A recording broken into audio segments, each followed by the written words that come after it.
Hai teman-teman, di video kali ini saya akan mencoba menjawab pertanyaan yang masuk di kolom komentar yang sering menanyakan, kenapa setiap saya bikin martabaknya jadi alot, padahal sudah sama resepnya. Di sini saya akan jelaskan sesuai dengan yang saya tahu. Tentu saja dalam hal ini untuk sebuah hasil martabak yang baik dan tidak alot, tidak bisa dilepaskan dari sistem pembuatannya dari hulu sampai ke hilir. Kita harus perhatikan. Yang pertama, dari bahan-bahan utama adonannya, semuanya harus yang berkualitas. Contohnya, tepungnya harus yang kemasannya, teman-teman. Bahan pengembangnya dipastikan masih aktif, tidak masuk angin. Takarannya harus selalu pas ya. Jangan kebanyakan atau kekurangan, karena itu juga berpengaruh, teman-teman. Contohnya, kalau kebanyakan gula, akan menyebabkan kulit bagian bawah martabaknya itu cepat hitam, gosong. Itu yang menyebabkan salah satu martabaknya itu menjadi keras, jadi alot ya. Yang kedua, ketika membuat adonan, jangan terlalu kental. Saya menyarankan kalau kita masih pemula, sebaiknya menggunakan adonan gaya encer saja, teman-teman. Kalau kita perhatikan adonannya secara kasat mata, kira-kira seperti ini adonannya. Nah, ini ya. Agak encer sedikit ya, tapi tidak terlalu encer ya. Nah, tidak kental. Kalau menurut kebiasaan saya, ketika saya membuat adonan, mencampur air dan tepung dengan perbandingan 1:1. Nah, kalau yang ini, tadi saya pakai tepung terigunya 300 gram. Dan saya campurkan air 300 ml. Sama kan, 1:1. Saya aduk sampai halus elastis, kalau kata orang sampai kalis. Baru saya tambahkan air 35% dari air yang pertama tadi. Jumlahnya 105 ml. Dan adonannya seperti ini keencerannya. Soalnya teman-teman, kalau adonannya terlalu kental, gelembung-gelembungnya itu agak sulit naik ke atas kalau belum pintar mengatur pengapian. Jadi memanggangnya agak lama. Jadi kulit bagian bawahnya itu cenderung agak keras, ya. Yang ketiga, perlu juga diperhatikan bahan-bahan pengembangnya itu, seperti soda, baking powder, dan sebagainya.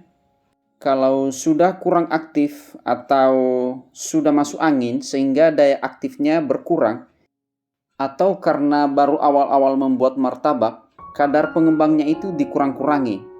Mungkin karena takut atau dengan berbagai macam alasan lainnya ya. Sehingga adonannya ketika dipanggang, gelembung-gelembung udaranya itu lama naik ke atas, sehingga membuat proses pemanggangan menjadi lama. Dan jangan juga berlebihan ya. Ketika bahan-bahan pengembang ini berlebihan, ketika kita panggang adonannya, cepat sekali berubah warnanya menjadi gelap. Kelihatannya gosong. Jadi bahan pengembang ini harus pas ya. Soalnya kalau lebih salah, kalau kurang juga salah.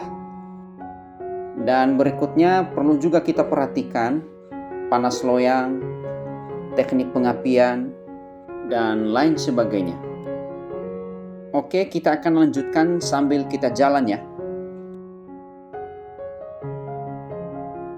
Nah, sekarang setelah kita panaskan loyangnya, perlu kita uji.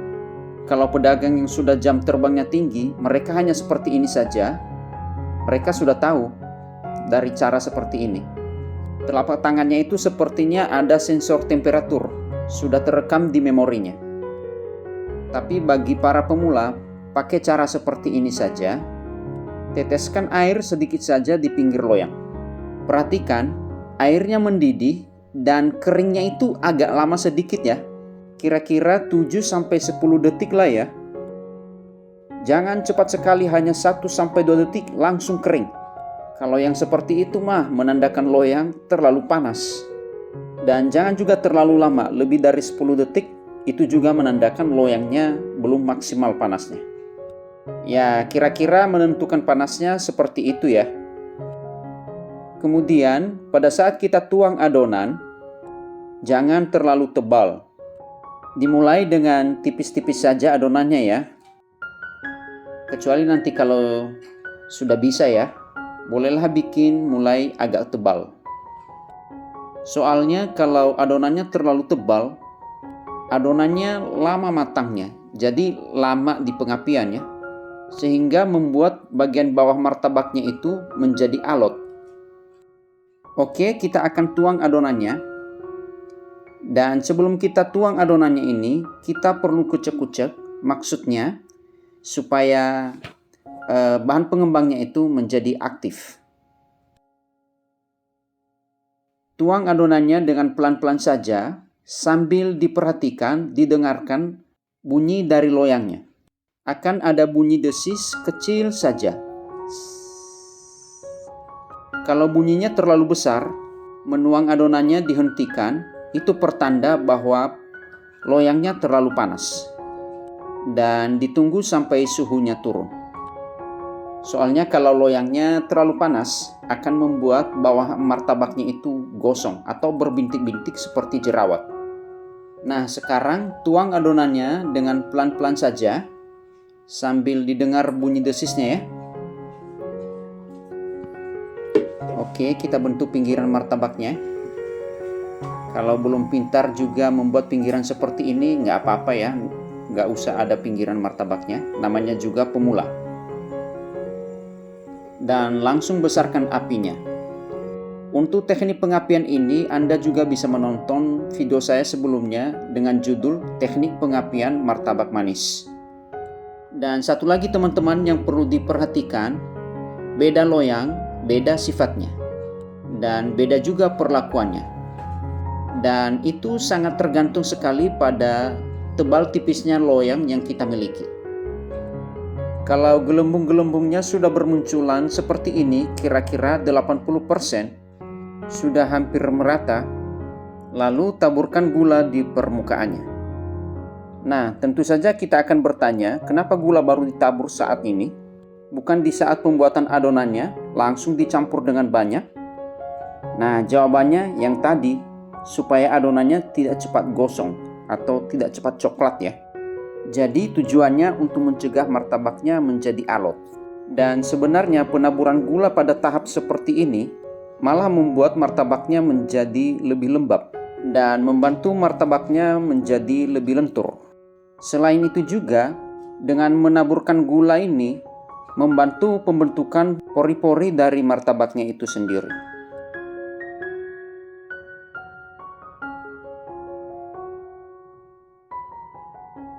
Kemudian kecilkan apinya dan langsung kita tutup. Dan dikasih celah udara keluar ya. Tujuannya supaya proses pembentukan pori martabaknya itu masih berjalan dan tidak cepat tertutup. Soalnya kalau ditutup full, akan membuat martabaknya cepat matang dan gelembung-gelembung udara yang dari bawah tidak akan bisa menembus ke atas lagi. Dan setelah 1 menit, coba kita cek.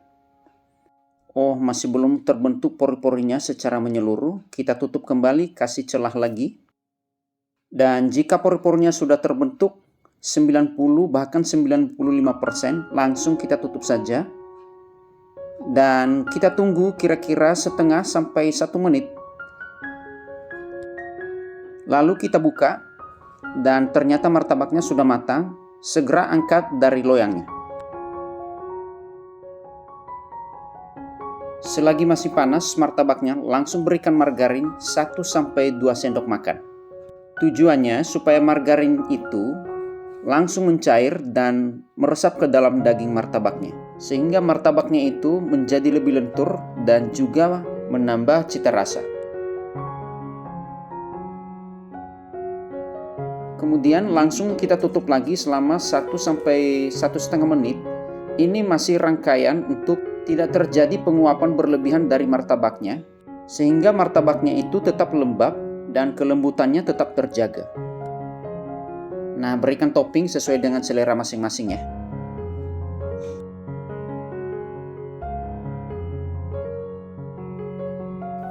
Nah, kulit luar martabak ini kita poles lagi dengan margarin. Kalau ada butter, jauh lebih bagus. Baiklah, kita akan putar martabaknya untuk menghadap kamera. Nah, ini dia martabaknya. Kulitnya ini benar-benar tidak alot, terasa lembut sekali. Setelah kita lakukan treatment yang tadi ya. cara-cara yang tadi. Ini lembut sekali, benar-benar lembut loh. Nih, tidak alot sama sekali. Enak banget nih ya. Dan ini ya, benar-benar berserat ya. Ini seratnya ini merata ya. Seratnya tidak seperti kapas atau seperti busa sofa ya, yang mirip dengan serat kue bolu atau dengan serat pukis ya. Tapi sejauh martabak itu masih ada seratnya seperti ini pasti karakter rasa martabaknya kentara sekali. Kenyal tetapi tidak alot. Oke, ini ya, saya tekan sekali lagi ya. Ini ya, lembut sekali ya. Ini benar-benar lembut ya. Bagus. Dan kemudian satu lagi rahasianya, cepat-cepat kita potong dan langsung kita bungkus selagi masih panas. Karena ketika kita bungkus, penguapan martabaknya itu tetap terjaga. Tidak terjadi penguapan terus-menerus, sehingga martabaknya itu tetap lembab dan lembut. Oke, demikianlah jawaban saya atas pertanyaan tentang cara mengatasi martabak yang alot. Dari hulu sampai ke hilir, dari pemilihan bahan sampai ke proses pembungkusan. Dan jika ada kesalahan atau kata-kata yang tidak berkenan, mohon dimaafkan. Dan jangan lupa like, comment, share, dan subscribe. Sampai jumpa di video-video berikutnya.